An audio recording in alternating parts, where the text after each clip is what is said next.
भूख की व्याकुलता को सहने का अभ्यास होना ही चाहिए परमार्थ के उपासक को। भले आपके पास सारी सुविधाएं हैं, पर आप इसका भी स्वाद लीजिए, क्षुधा का स्वाद लीजिए, भूख की व्याकुलता को सहना सीखिए। अगर इससे आप नहीं तो फिर ऐसे रोग होते जाएंगे शरीर में कि आपको उसी के आश्रित होना पड़ेगा। देखो, डॉक्टर की सोच और योगी की सोच दोनों की अलग अलग धारा है। डॉक्टर केवल शरीर को जानता है और वो पढ़ाई के अनुसार शरीर की नस नाड़ियों को कब क्या चाहिए उस विधान से जानता है। ना तो वो अनुभव किए हुए अपने में, और ना उसे प्राण का परिचय है, ना मन का परिचय, ना बुद्धि का परिचय, ना चित्त का परिचय, ना आम का परिचय। आज तक कोई मशीन नहीं पैदा हुई कि ये प्राण है और ये मन है, ये बुद्धि, ये चित्त है कहीं? और योगी सबका परिचय जानता है, सबका अनुभव किए हुए।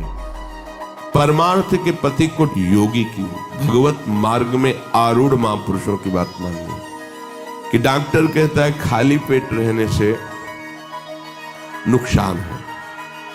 अगर आप लंबे समय तक खाली पेट रहेंगे एसिड बनेगी, परेशानी होगी। योग कहता है खाली पेट रहने से वायु पचेगी, चर्बी भस्म होगी, जठराग्नि प्रबल होगी, आध्यात्मिक शक्ति बढ़ेगी। ये अनुभव की बात कह रहा हूं, ये अपने अनुभव की बात कह रहा हूं।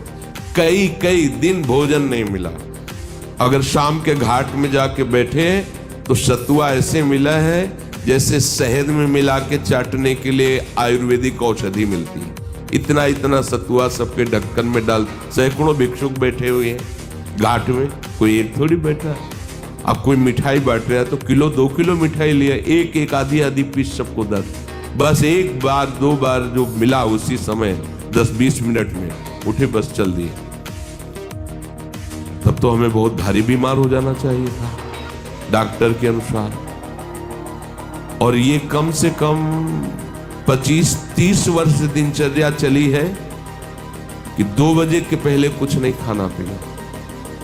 2 बजे के पहले 24 घंटे में 2 बजे दिन में माधुकरी मांग करके पाना।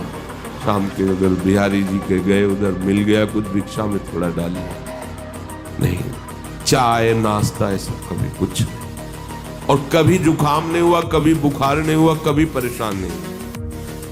अब ये रोग के कारण फिर प्रकृति का वार सहना असमर्थता के कारण असंभव हो गया। इसलिए सुविधाएं साधु को सुविधा नष्ट करती है।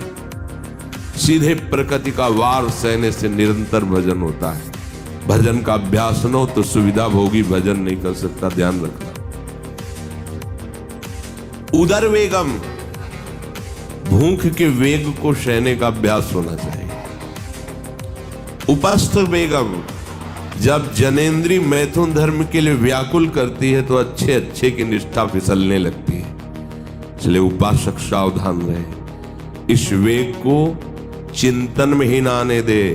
वेग की स्थिति में जोर जोर से नाम कीर्तन करे, कभी किसी से सांस भी न ले कि हमको काम सताता है, बात मान लेना। कभी किसी को व्यक्त भी स्वप्न में ना होने दे कि हमारे अंदर काम वेदना आती है।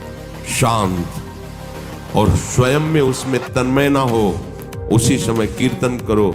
नहीं रहा जा रहा तो प्रियाजू से रो, काम दुख निकंदनी लाडली आपकी शरण में, आप मुझे बचा लो, मुझे संभाल लो। हे प्रियाजू, ये वेदना सहने की सामर्थ्य दे दो या इस वेदना को मिटा दो। प्रार्थना करो अपने आराध्य देव से।